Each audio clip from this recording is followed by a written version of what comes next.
starting off to town. I thought maybe he was off to the doctor. Oh no, I'm quite well, although I had a bad headache yesterday. Matthew's going to Bright River. We're getting a little boy from the orphan asylum in Nova Scotia, and he's coming in on the train this afternoon. Are you in earnest, Marilla? Yes, of course. What on earth put such a notion in your head? Well, we've been thinking about it for some time. All winter, in fact. Mrs. Alexander Spencer was here the day before Christmas and said she was going to get a little girl from the asylum over in Hopetown in the spring. Her cousin has visited her, and Mrs. Spencer knows all about it. So Matthew and I talked it over off and on ever since. We thought we'd get a boy. Matthew's getting on in his years now, and isn't as surprised he once was. Sarge told us a good deal, and you know how desperate hard it is to find hired help. So in the end, we decided to ask Mrs. Spencer to pick us out a likely lad when she went to get her little girl. We heard last week she was going, so we sent word by Richard Spencer's folks in Carmead to pick us out a smart and sensible boy, about 10 or 11 years old.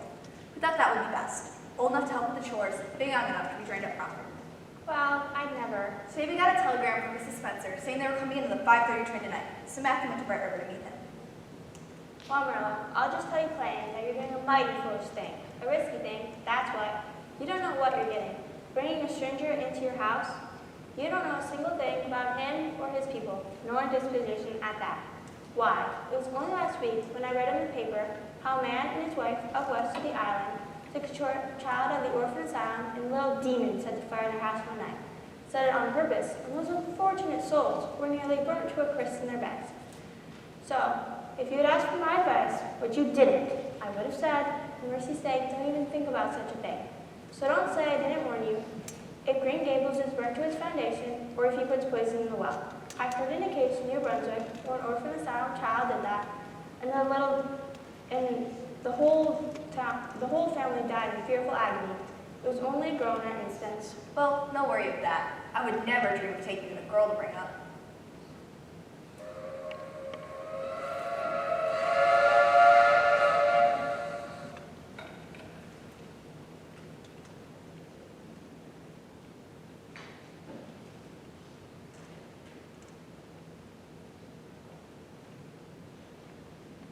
I suppose you Mr. Matthew Cuthbert of Green Gables.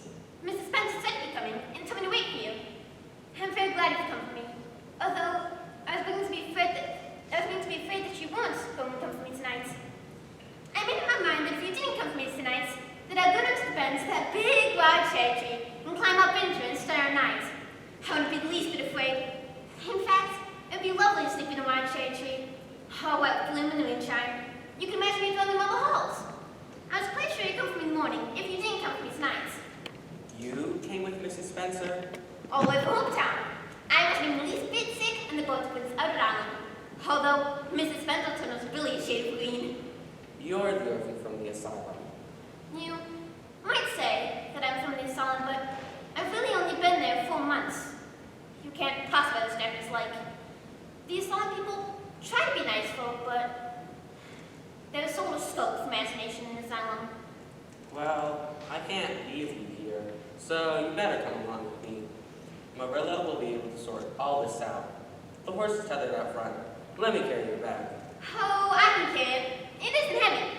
I've got all my relief goods in it, but it isn't heavy. But if it isn't carried in a certain way, the handle pulls out.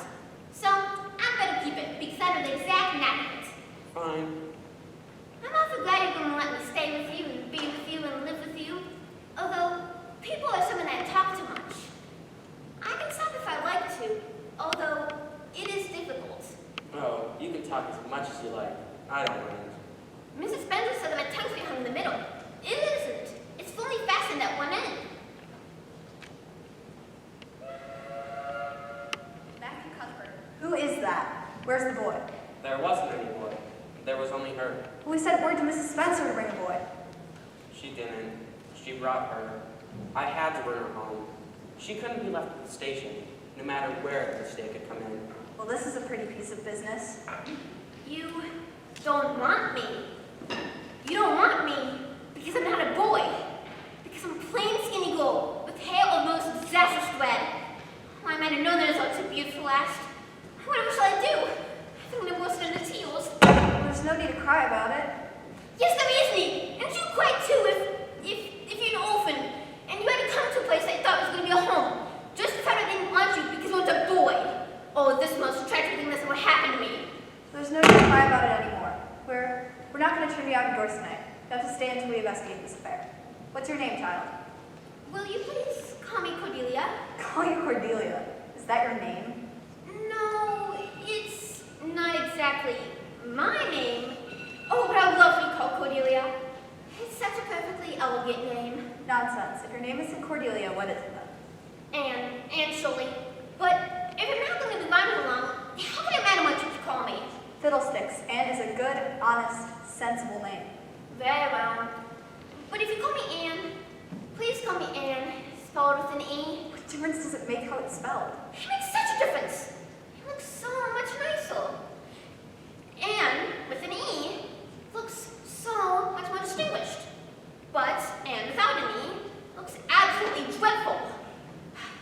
If you only call me Anne, spelled with an E that is, then I shall try to reconcile myself to not being called Cordelia. Very well then, Anne with me. It's clear we're going to need to see Mrs. Spencer to get this matter cleared up.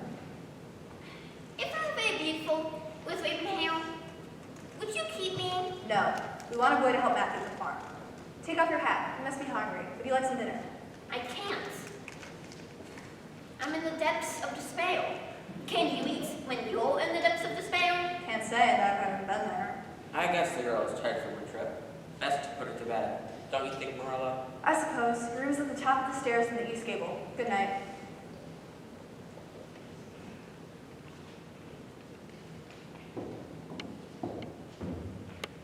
But you know, tomorrow is my last day in Gables.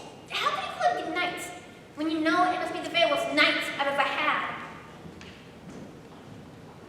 This is a pretty kettle of fish. Well, now, she's a real nice little thing. Seems a pity to send her back when she's got her heart set on staying here and all. Matthew Cuthbert, you were not suggesting that we keep her.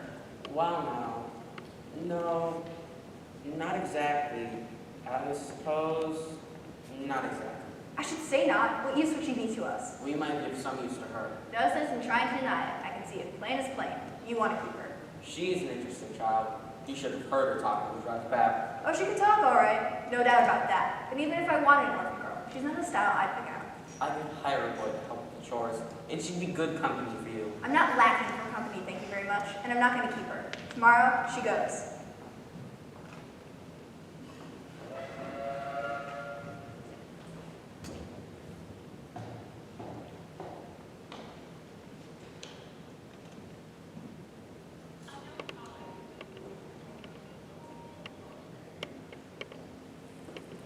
Well, I certainly must say you two were the last two folks I was expecting to see today, but I'm really glad you're here. You will be staying for tea, won't you, after coming such a long way?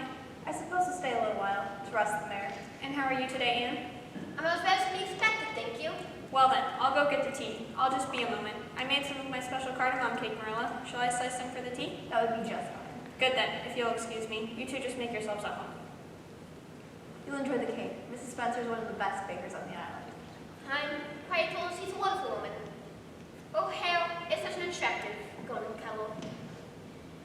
Did you ever know his hair was red when she was young, but got to be another color when grown up? No, I don't know that I did. I shouldn't think it likely to happen in your case either. Well, that's another hope gone. My life is but a perfect graveyard of fairy hopes. I read that sentence in a book once, and I say to comfort myself whenever I'm disappointed or anything. Can't see where the comforting comes in myself. Why? Because it sounds so nice and romantic. Just as far as hero in a novel, I find my life so much easier to tell. If I could just imagine that I'm a hero in a novel. Since so far I've been talking, why don't you talk some purpose by telling me what you know about yourself? What I know about myself isn't really worth telling. If you only let me tell you what I imagine of myself, you think it ever so much more interesting. None of your imaginings, just stick to the bald facts. If I must. My father and mother were teachers. Boys were children from my but I was so in love. I was born to these lovely people. Mrs. Thomas, a neighbor, said I was the scrawniest, loneliest baby she'd ever seen. But my mother said I would be a great beauty. I'd imagine. My mother died when I was only 3 months old, and father passed on 4 days later. I'm sure it's because he could not bear to part from his one true love, and not because he meant to leave me alone in the world. Anyway, no one came to take me in until Mrs. Thomas said she could take me. I lived with her until I was 8 and helped take care of her children. You see, Mrs. Thomas had 4 children younger than me. When Mrs. Thomas was killed, Mrs. Thomas gave the children up, and she went to live with her sister.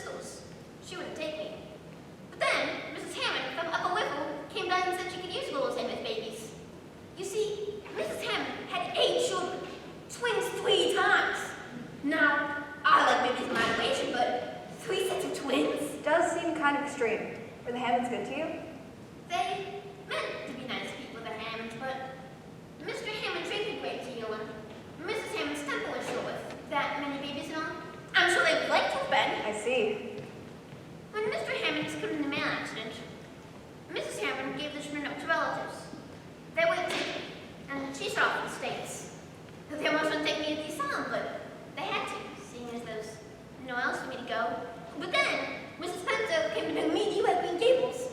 Oh, you must love it so. I do. We do. My brother and I have lived there since we were born. There, that didn't take too long. Now, Marilla, what did you want to discuss? The fact is, Mrs. Spencer, there's been a mistake made, and I've come over to see where. Matthew and I sent word to you that we wanted a boy.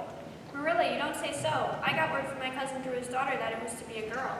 No, unfortunately, a boy about 10 or 11 years old. I'm so sorry. I did the best I could, and I thought I was following your instructions. I should have spoken to you directly, so it weren't much fault.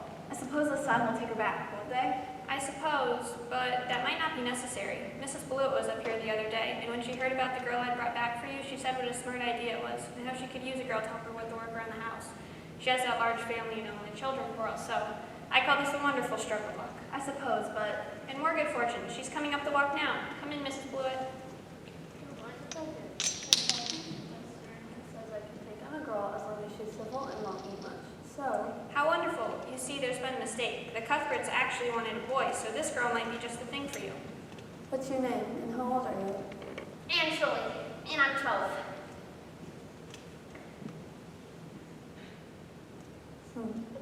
There doesn't seem like there's much to you, but you're wiry.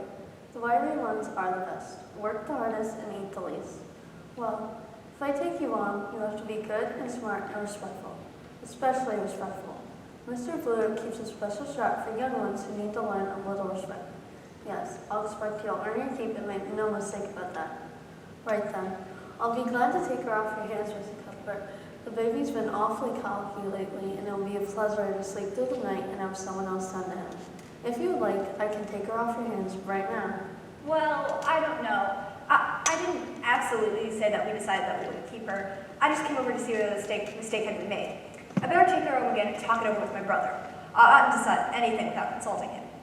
If we decide not to keep her, Mrs. Blewett, I can simply bring her by tomorrow. Will that suit you? I suppose it will have to. Come along, Anne.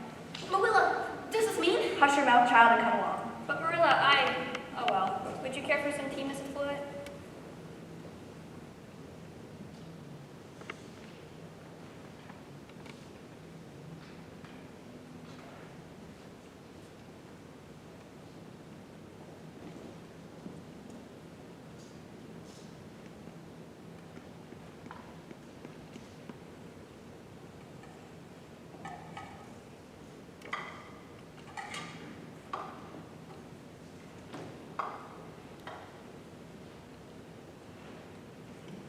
Where's the girl? Down in the garden.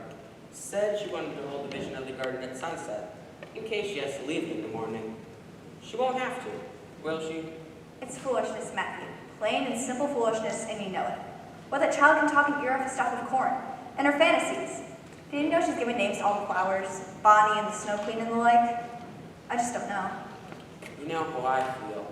She's an interesting one, that's for sure. I went into town today. One of the Blewett children made fun of my hat. It was dreadful. It was a good duck, too.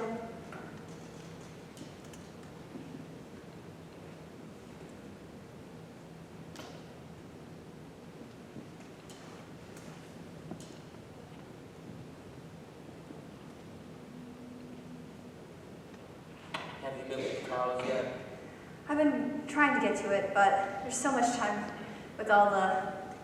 Sorry. I'm so stressed out because Anne came in and all my life has been busy right now, so...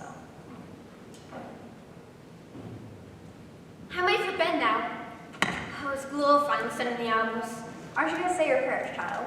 I've never done that before. What should I say? You don't have to pray for yourself now, Anne. Just give thanks for your blessings and humbly ask for the things you want.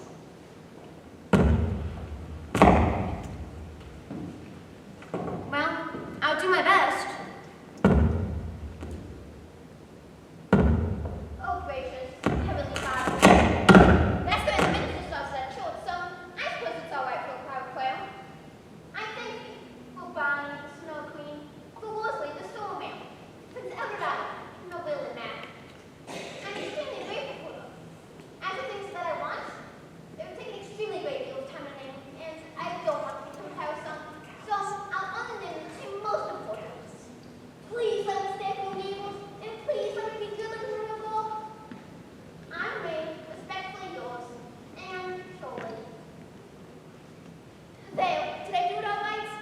did just fine, man, and I'm sure you took note of every word. We can't get through our life without our fair share of trouble. I've had a pretty easy life so far, but it's clear my time has come at last, and I just have to make the best of it. You have to home with us here at Green Gables. That is, if you can prove yourself a good and grateful girl and... Oh, I will, Miss Cuthbert, I will! Plain Marilla will do just fine.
What's the matter, carrots? Don't like candy? And you won't like all my friends excruciatingly, Diana. Who is sufficient that a lady be clothed with red hair without a gentleman making an issue out of it?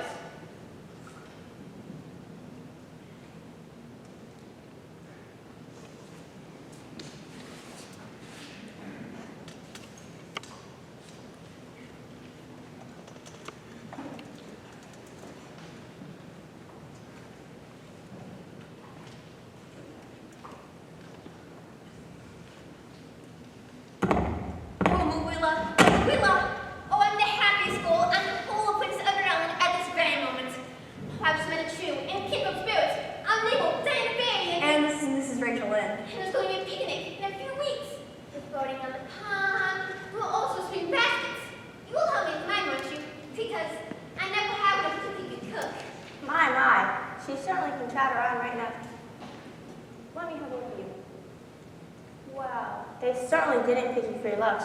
That's sure and certain. She's terribly skinny and homely, Marilla. And those freckles. Awful hard. Did you ever see such freckles? And that hair, red as carrots. Come here, child, I say. I hate you! I hate you! I hate you! I hate you! How dare you call me skinny and red-headed? How dare you call me freckled and ugly? You are a rude, impolite, unfeeling woman. Anne! How would you like if such things were said about you? How would you like it to be told that you're fat and ugly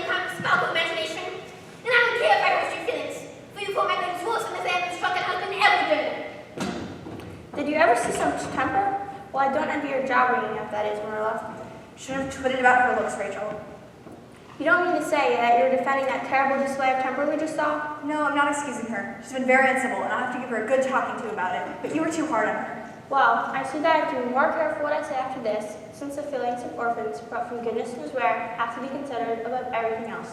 If it were me, I'd give her talking to with a 2-foot bird switch. Her hair matches her temper. I'll be taking my leave right now. Please don't go yet, Rachel. Give me a minute to talk with her. I'm sure she'll realize the error of her ways. I'll sit for a minute out of respect for our friendship, Marilla, but I don't expect you to change the spots in that hellcat with a few well-thought words. And get off that bed this minute and listen to what I have to say to you. Aren't you ashamed of yourself? She had no right to call me skinny and red-headed. You say it often enough yourself. Oh, but there's a difference between saying something yourself and hearing other people say it. Well, you made a fine exhibition of yourself, that's for sure. And knowing Rachel Lynde, it'll be all over town by evening. I couldn't help it. Something just rose up in me and my temper got the better of me. And now it's time to go down and swallow some crumb. You must apologize. But what she said was mean and hurtful. No, I'm not saying Mrs. Lynde was exactly right in saying what she did to you. She can be a tad outspoken herself, but she's a guest in her home and your elder, and she must be shown respect. She's due an apology. Oh, Marilla, must I really? Absolutely.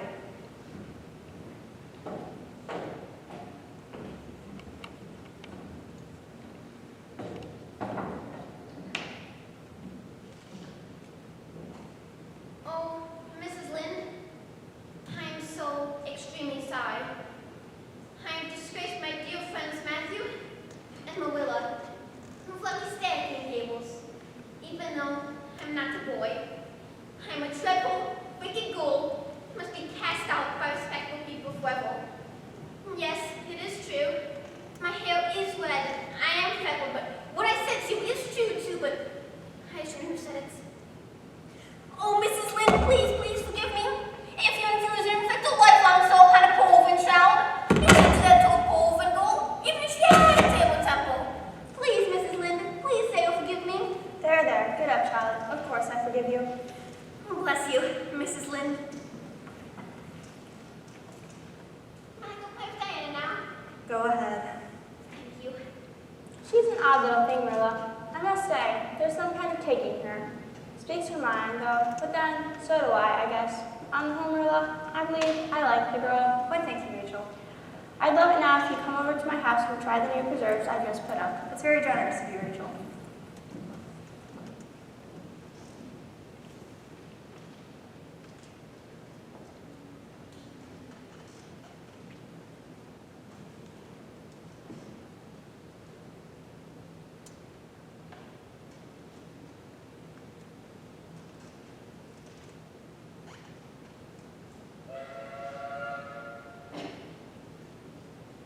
Oh, Marilla, I hope it's agreeable with you that I asked Diana to see this afternoon. After all, we have been true bosom friends now for more than a year, and it just invites us lovely. I'll get everything ready, and we'll be any bother. Please. Tea? Well, yes. I suppose that is fitting. You are growing up after all. Oh, thank you. I'll start to get everything ready right now. And I have to run an errand now, so for your tea with Mrs. Lynde, you can open up the little yellow crock of cherry preserves, cut up some fruit square, and have some of those cookies I made last evening. Of course, Marilla. And there's half a bottle of raspberry cordial left over from the church social. You may have a little of that. It's in the crockery pitcher next to the glass decanter of currant wine. For heaven's sake, see that you don't get them mixed up. I don't want you getting all liquored up now. Glad you came. Yes, Marilla.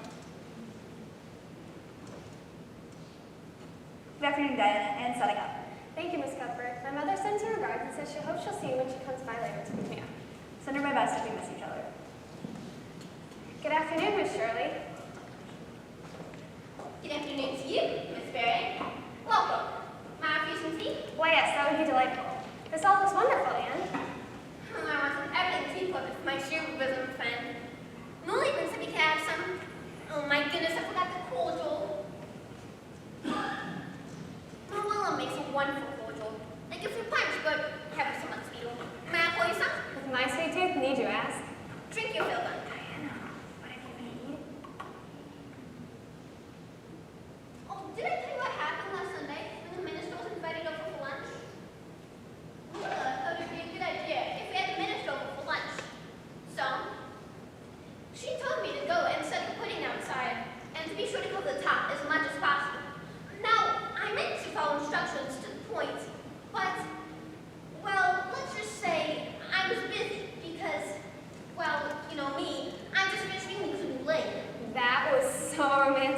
I couldn't put it down. I wish I could be Lady Margaret. Exactly. I knew it can only slave would understand. That's exactly what happened. More Wardle? Yes, please. It's just delicious.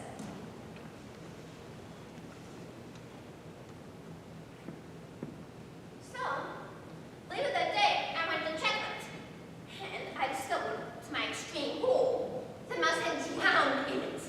So, I lifted his body out with a spoon, and then washed the spoon thoroughly 5 times. Now, I meant to tell Marilla, but she was out milking, and then I got involved digging the frost fairy, turning the cheese red and yellow. But then, later, when the minister was over for lunch, Marilla came out with the plum pudding in one hand and the warmed-up pitcher of warmed-up plum pudding sauce in the other. Oh, Diana, that was a horrible moment. Oh, man, I can just imagine. But then, the minister, oh, I cannot believe my eyes when I saw this. He raised the fork to his mouth, and I leapt up in my place and shrieked, "Ah! You mustn't eat that! I'm all drowned in the pudding sauce!" Oh, Anne, I don't think I feel very well. The room is starting to spin. I think I'd better go home. But you haven't tried your tea yet. The chair is spinning. Is my chair spinning? I think the chair is spinning. Oh, Diana, do you suppose you've got smallpox? If you have, I'll gladly nurse you back to health. The floor tipping? Why is the floor tipping? I need to go home now. Oh, no. And I got her choice of dress. Girls, Afternoon, Mother. Diana Barry, liquor, and Shirley, you're responsible for this. I thought all along that you were a thoroughly bad, wicked girl, and I shall never permit my daughter to play with you again. But Come along, Diana. oh, Marilla, I made a mess out of everything.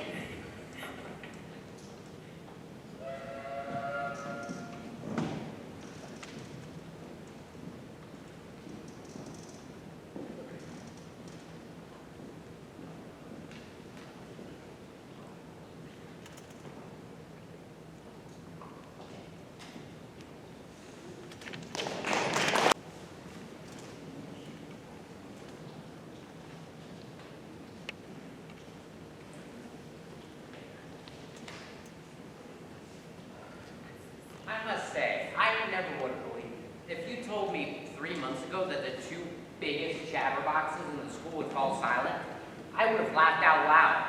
Let's see, that's 12 weeks of my not having to listen to you 2 go.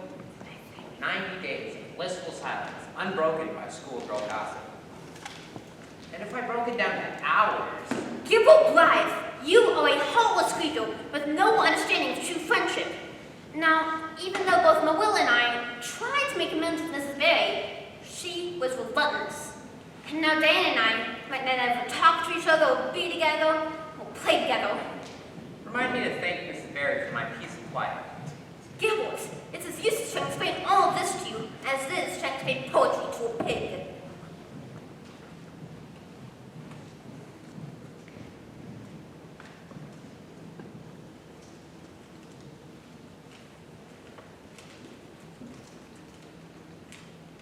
My dearest Anne, I must awfully tell you my secrets in the times we shared. I made you a red tissue paper bookmark. When you look at it, remember me. My own Diana, I shall keep your lovely present forever as a token of the friendship that we have lost, but shall, I hope, find again. I've been playing with Sally Andrews, but she has silent imagination, and after being your bosom friend, I really can't be hers. Please excuse any mistakes in my spelling. Yours until death do us part, and for Cordelia, Shirley.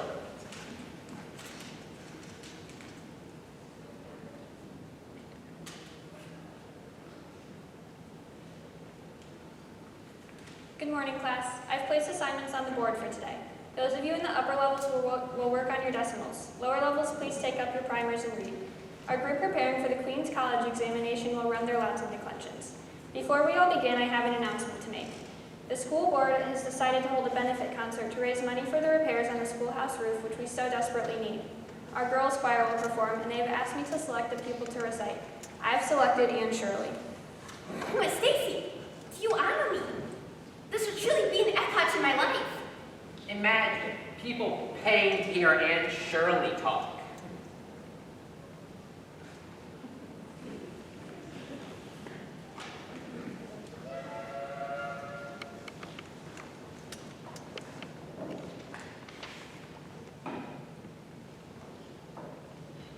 Just think of it. The girls' choir are going to be performing patriotic songs, such as the tablet, Faith, Hope, and Charity. I would have liked to have been in that one. Then it's going to be charity. You should think about performing, Mola. After all, it is for the cause. Now that would be a sight, me dancing around with flowers in my hair. I'd pay to see it. No doubt the whole town would pay to see it.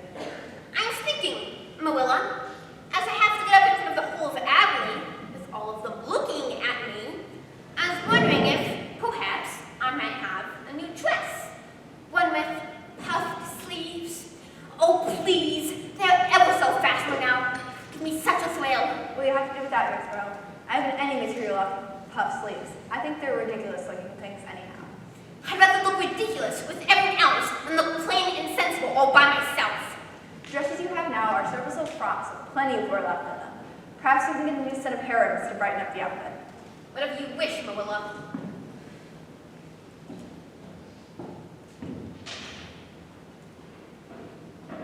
She's right, you know. Matthew Cuthbert, when we agreed to taking that child, we decided that I would be in charge of her upbringing. And I don't think I've done badly so far, and I can certainly do without your interference. But she doesn't look like the other girls. I've seen her walking home with the others, and it seems to me that their dresses are all bright and cheery. Anne's look so plain and sober. Surely, there could be no harm in one fashionable dress. It'll only contribute to her vanity, Matthew. Just one dress. Anne's dresses are fine.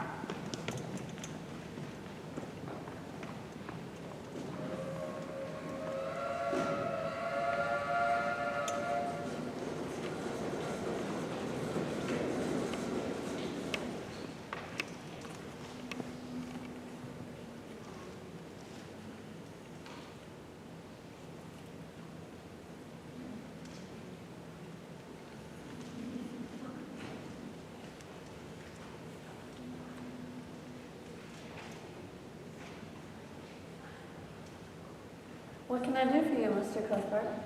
Well, I'd like, have you any, well now, say, gardening rakes? In the middle of February? Yes. I believe I may have one or two left over, but they're upstairs in the lumber room. I'll go and see. Evening, ma'am. It took some looking, but I found one. Let's see now. That's one gardening rake. Will there be anything else? Well now, since you suggest it, I might as well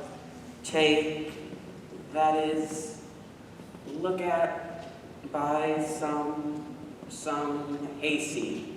I'm afraid we only keep hayseed in the spring. We've none on hand just now. Oh, certainly, of course, just as you say. Will that be all then? No, I'd like to buy, I need some sugar. White or brown? I don't know. Marilla usually takes care of a lot. What's she baking? A cake? No, I don't think so. I mean, Preserves, bread, cookies? cookies. No, you see, Did you try those cookies of Marilla's at the tea social last weekend? She said she cut almost a pound of butter into them. Weren't they wonderful? I ate way too many. They were light as air. I asked her for the recipe, but she wouldn't let it out. You know Marilla keeps the recipes tight to her. Well, if it's cookies she's making, she'll need brown sugar. How many pounds then? a dress. Excuse me? It's the dress over there that I want. I wanted to buy a dress for Anne with puff sleeves. Why, of course that's what you wanted. That dress will look lovely on your Anne. It'll be very flattering with her bright hair. I'll get it down and wrap it up for you. I'd be much obliged if you would. And, Miss Harris, I don't believe I'll be needing this rake.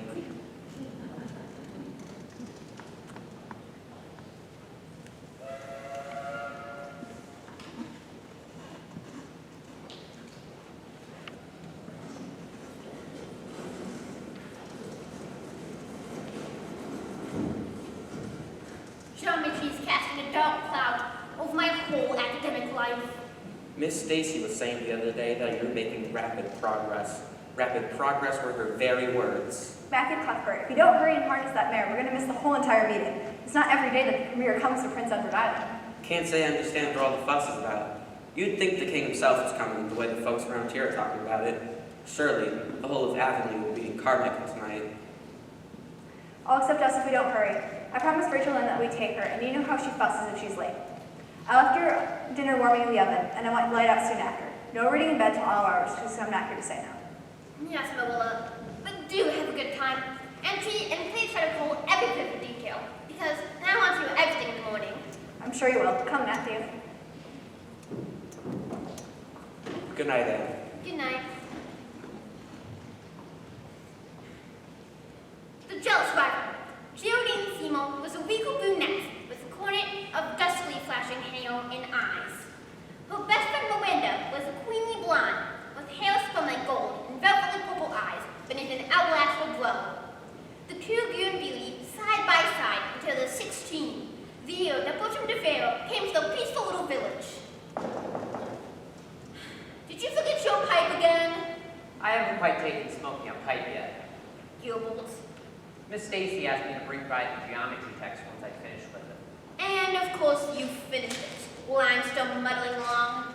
Thank you, Gilbert, for my nickname. Could you use some help? I'd be glad to stay. No, I don't need any help from you, Gilbert Blythe.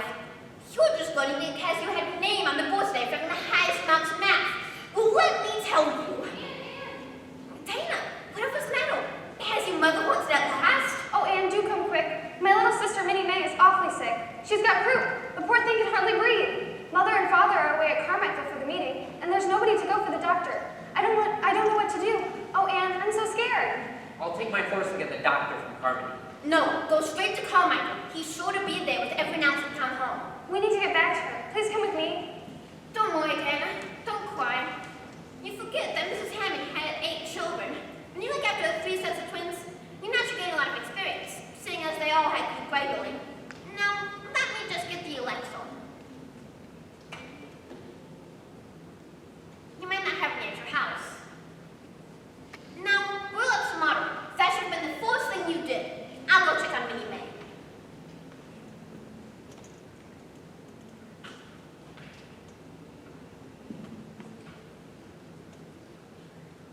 It's croup, all right. She's got it pretty bad, but I've seen worse. I'm gonna give her a good dose of the Epipeca lecture to try to bring some fun. Oh, Anne, I pray to God this will work. My baby, where is she? Sleeping soundly now in the bedroom.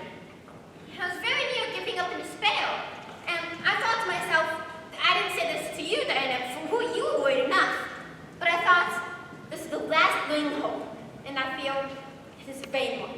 But then, within minutes, she was sitting comfortably and coughing up all the phlegm. Anne knew everything to do. Dr. Blair should be here at any moment. He was right behind us. But it looks like he got the situation well in hand. You managed just fine, then. She was sleeping, but she woke up and told me everything.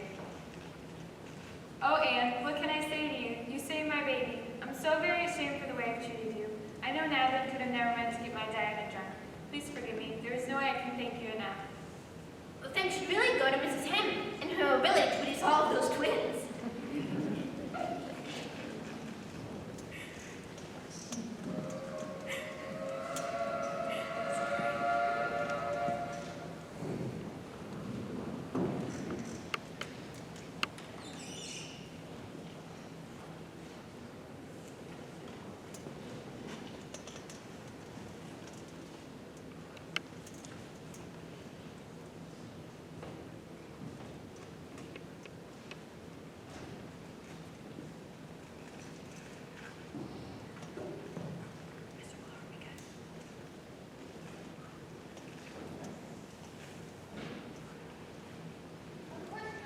Elaine, Anne, I would never have the courage to do it. Well, that's something Elaine must have. Imagine she's lost her Lancelot forever, who one she loved. So, she goes into a bouch, kills herself, and allows her body to float down to Camelot. It might be romantic, but I know it can never lie still. I'd keep popping up every few seconds to check where I was and to see if I hadn't drifted too far out. No, if anyone is going to portray the dead Elaine, it should be you. Well, it's quite silly to have one Elaine.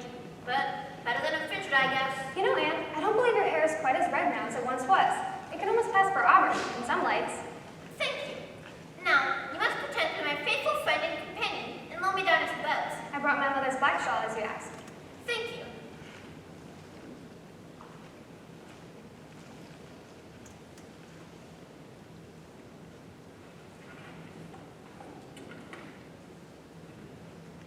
Now come with the shawl.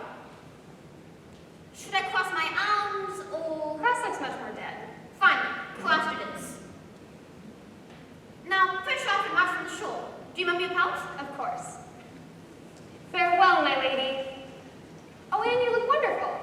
I feel so wonderful. I feel so noble. I feel so sentimental. I feel so wet. Wet?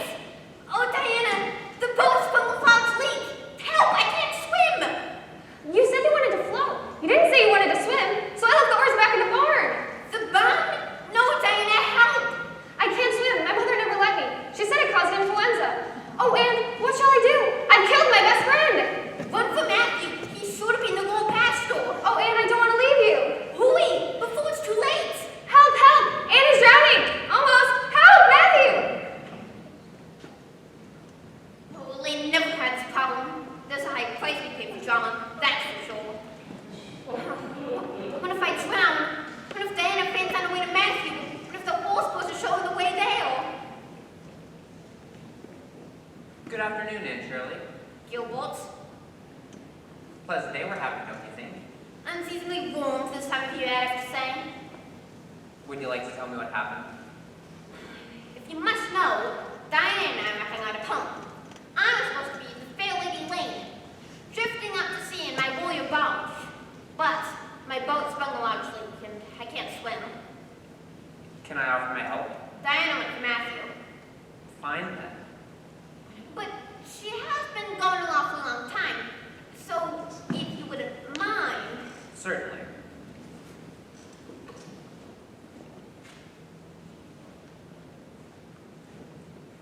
I'm awfully obliged to you, Gilbert. Look here, can't we just be friends? I'm awfully sorry I made fun of your hair that time. I didn't mean to vex you, I only said it as a joke. It was all so long ago. Besides, I think your hair is awfully pretty now. Honestly, I do. Can't we be friends? No, I shall never be friends with you, Gilbert Blythe. And I don't think I ever want to be. All right, all right. I shall never again ask you to be friends, Aunt Shirley, and I don't care either.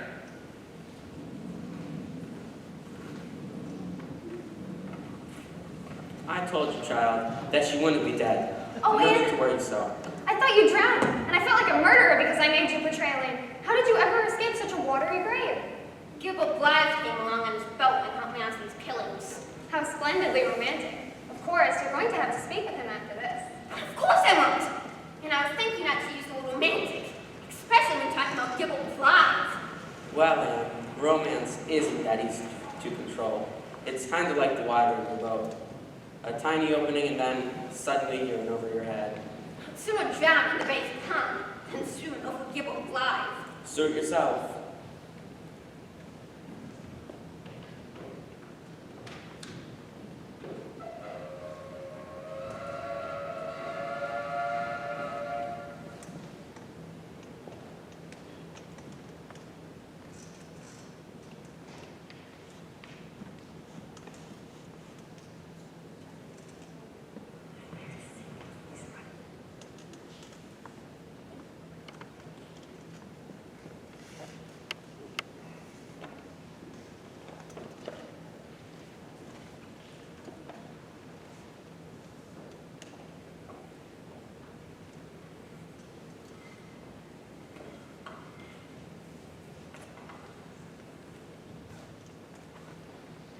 We should have gone, you know.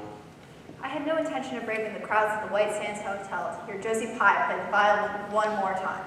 I swear that child only knows 3 songs and plays each of them equally bad. Still, it would have been nice to hear Anna's recitation. I told you the whole crowd was sure to call for an encore. How do you go on with her? She'll end up in vain as one of those silly city girls who stay at the White Sands Hotel each summer, all white lace and bad manners. Speaking of which, that dress, Matthew Cuthbert, you shouldn't have. Maybe not, but I did, and she sure looked excited. So pretty. I'm sure she managed to get it all mussied up riding over there in the dust and the dew. There's no use in saying anything to you when you get your mind set on something, is there? You didn't ask my opinion before you bought the dress, so I can't see you listening to it now. She looked lovely, didn't she, though? I suppose. Is she back in? Oh, Marilla and Matthew. It was wonderful. Anne was triumphant. She stopped the whole show. I knew it. The whole audience raised in an encore at the end. Where is she?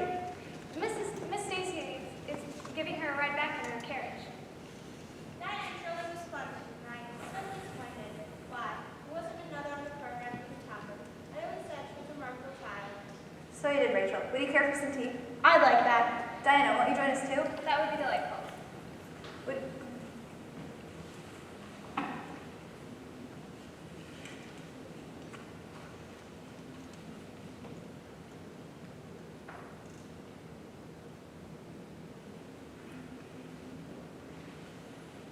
Oh, Matthew, Marilla, has forever been such a night. There's a professional actor staying at the White Sands, and she performed first. She was amazing, but I knew I could never hold the equal hold. So I just sat with my head in my hands. But then they called my name, and She was remarkable. You should be very proud. We are.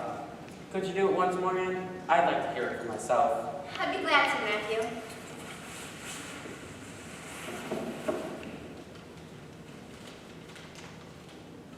Though life may be unfair to me and hard along the way, though troubles may be many and skies above me gray, I do not fret and worry. This matters not to me, for I shall find warm comfort with my friends and family. I do not seek great riches, for fortunes can be lost. I do not need possessions that come at pressing cost. There's only one thing that I wish on earth or up above, to be worthy of the people who have given me their love. You are a wonder, Aunt Shirley, a wonder. Time enough for that later. This calls for a celebration. Curt wine for the adults and cherry cordial for the girls. All pour. Oh, I forgot my book in Miss Stacy's carriage. I'll go back.